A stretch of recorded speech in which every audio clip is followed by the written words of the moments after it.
Tanggapan saya sih sebenarnya itu hal yang biasa dalam dinamika berorganisasi ya.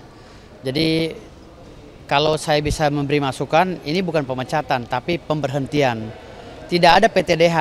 PTDH itu ada istilah di kepolisian karena mereka digaji oleh negara. Kalau kami ini pengacara tidak ada gajinya. Kami ini organisasi yang dilisensi oleh Mahkamah Agung ya melalui Pengadilan Tinggi Negeri untuk dilegalkan sumpahnya. Jadi kalau ada istilah pemecatan itu tidak elok bagi kami yang tidak mendapatkan gaji dari pemerintah gitu loh. Kami hanya diberhentikan karena melanggar administrasi. Kalau memang melanggar administrasi harus ada proses kode etik ya, sidang kode etik di Dewan Etik. Namun saya tidak pernah diperiksa secara profesional. Lalu yang ketiga, saya ini tidak tahu masalahnya apa saya diberhentikan dari advokat KAI. Karena saya tidak pernah melanggar, saya ini orang yang berjuang berdasarkan kuasa untuk membela hak hukum klien saya. Adapun saya naik ke meja, itu kan saya spontan karena melihat pegawai pengadilan yang saya anggap itu bukan PAMDAL ya, dan jaksa yang masuk terlalu riuh ripah dan memprovokasi yang mengatakan bahwa dia ada keributan, makanya saya protes. Tolong jangan aniaya klien saya bilang begitu. Tetapi itu spontanitas sifatnya. Saya naik, lalu jaksa menunjuk saya, suruh turun, saya turun. Karena saya spontan. Kalau saya ada niat naik ke atas meja, pasti saya teruskan loncat ke depan. Tapi karena memang saya nggak ada niat, karena sifatnya spontan dan saya melihatnya ke depan, karena klien saya dianiaya. Ya, versi saya dianiaya. Jadi saya naik, gitu loh. Lalu saya ditunjuk suruh turun, saya patuh. Saya turun lagi, gitu loh. Karena saya paham itu. Berarti memang atas dasar spontanitas. Spontanitas, kecuali kalau sudah disomasi, diperingati oleh jaksa, saya suruh turun tidak turun, nah itu saya melanggar contempt of court. Dan mekanisme contempt of court itu ada beberapa mekanisme ya, nggak bisa langsung contempt of court, langsung disidang di pengadilan negeri karena melanggar KUHP, tidak, harus ada turunannya dulu, rentetan ceritanya seperti apa, bagaimana mekanismenya contempt of court bisa disematkan kepada saya. Harus ada pelanggaran-pelanggaran administrasi di dalam ruang persidangan, dalam proses persidangan. Nah ini kan persidangannya sudah tidak ada. Hakim sudah menutup, hakim sudah keluar, lalu jaksa masuk ke dalam dengan riuh ripah ya kan, dengan ributnya, dengan teriak-teriak, wah ini ribut, lalu ada lagi pegawai pengadilan, dua pengadilan menganiaya klien saya. Nah ini saya sebagai kuasa hukumnya melakukan tindakan preventif untuk mengamankan klien saya, walaupun ada kekeliruan. Nah hari ini saya dipecat oleh Kongres Advokat Indonesia, katanya dipecat ya. Ini dasarnya apa? Jadi pemecatannya itu secara langsung? Secara langsung, tidak ada namanya, Sidang begitu ya? nggak ada sidang etik, tidak ada. Bagaimana mekanismenya sesuai dengan Langsung naik meja itu langsung dilakukan pemecatan atau seperti nggak. Naik meja itu kan kami kan hari Kamis ya.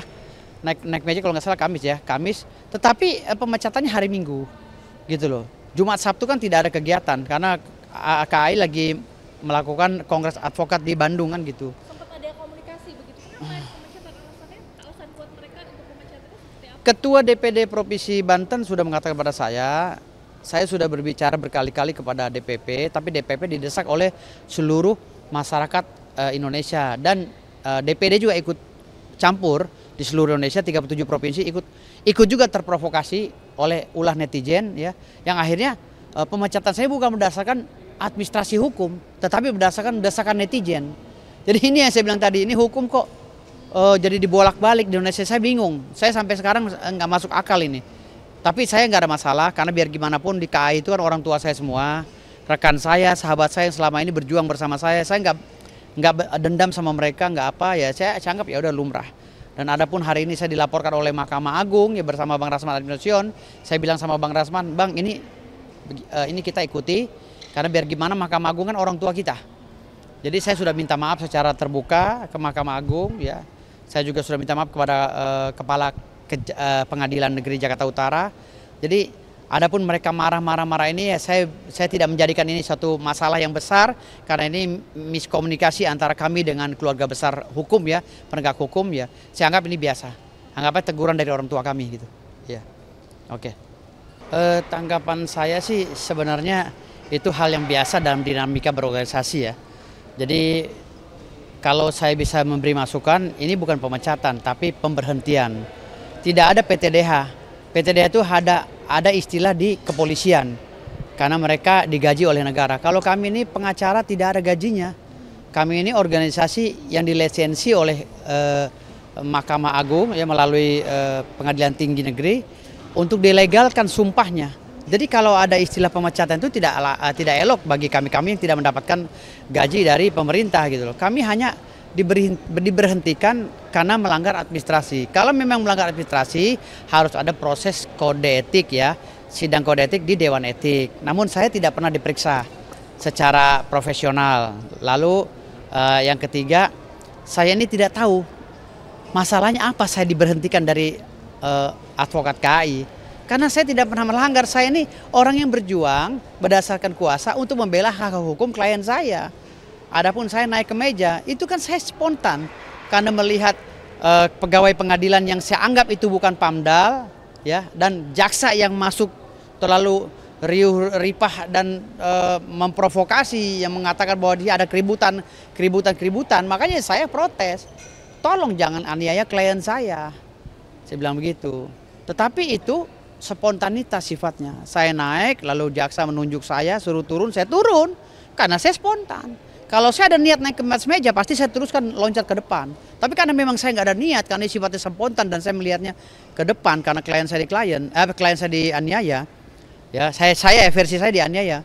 Jadi saya naik, gitu loh. Lalu saya ditunjuk suruh turun, saya patuh, saya turun lagi, gitu loh. Karena saya paham itu. Spontanitas, kecuali kalau sudah disomasi, diperingati oleh jaksa, saya suruh turun tidak turun, nah itu saya melanggar contempt of court. Dan mekanisme contempt of court itu ada beberapa mekanisme ya, nggak bisa langsung contempt of court, langsung disidang di pengadilan negeri karena melanggar KUHP, tidak, harus ada turunannya dulu, rentetan ceritanya seperti apa, bagaimana mekanismenya contempt of court bisa disematkan kepada saya. Harus ada pelanggaran-pelanggaran administrasi di dalam ruang persidangan, dalam proses persidangan. Nah ini kan persidangannya sudah tidak ada. Hakim sudah menutup, hakim sudah keluar, lalu jaksa masuk ke dalam dengan riuh ripah ya kan, dengan ributnya, dengan teriak-teriak, wah ini ribut, lalu ada lagi pegawai pengadilan, dua pengadilan menganiaya klien saya. Nah ini saya sebagai kuasa hukumnya melakukan tindakan preventif.